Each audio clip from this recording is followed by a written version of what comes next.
Salgado, moi, voilà, je suis fan, enfin, des photographes comme ça et qui me restent toujours, enfin,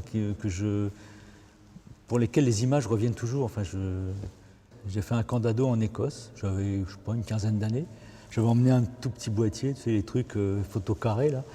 Et puis, on avait fait une balade, on avait fait plein de trucs, mais on avait fait une balade en barque. Cette première expérience-là m'a permis pas de démarrer en photo, c'est un peu prétentieux, mais ça m'a ouvert l'esprit.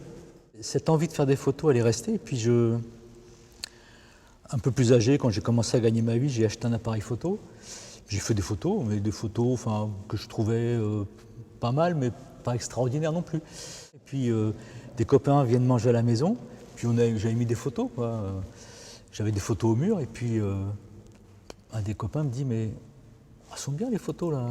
T'as eu ça où? Je dis, c'est moi qui les ai faites. Bah, tiens, tu fais ça toi? Bah oui, oui, je fais ça aussi, oui.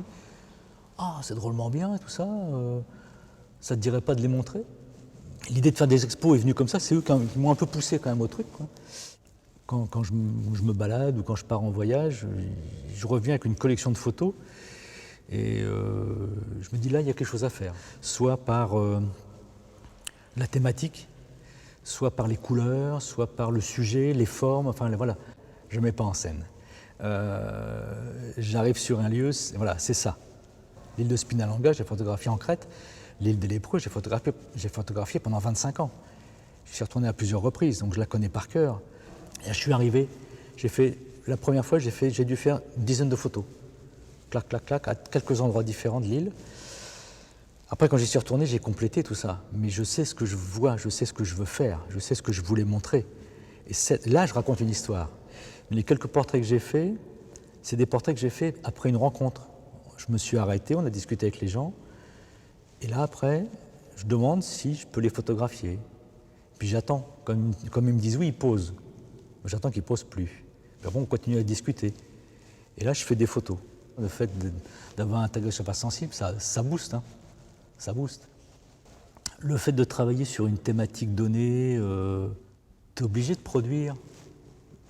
Tu es obligé. Puis il y a des thèmes qui sont porteurs. Enfin, Agatha, Jules Verne, même si je ne savais pas quoi faire au départ, il y a quand même des thèmes. Jules Verne, tu ne peux pas passer à côté de ça, quoi. C'est là que ça devient un vrai travail.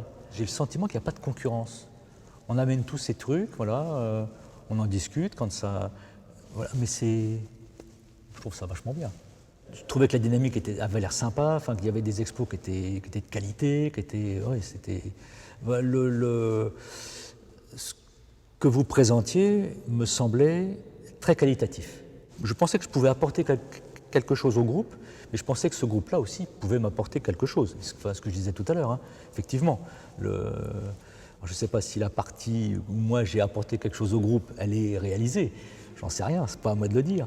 Mais le groupe m'a apporté quelque chose. Effectivement, cette dynamique, ce regard différent, l'obligation de se remettre en question, puis de travailler sur des sujets qu'on n'a pas forcément envie de piocher au départ. Voilà.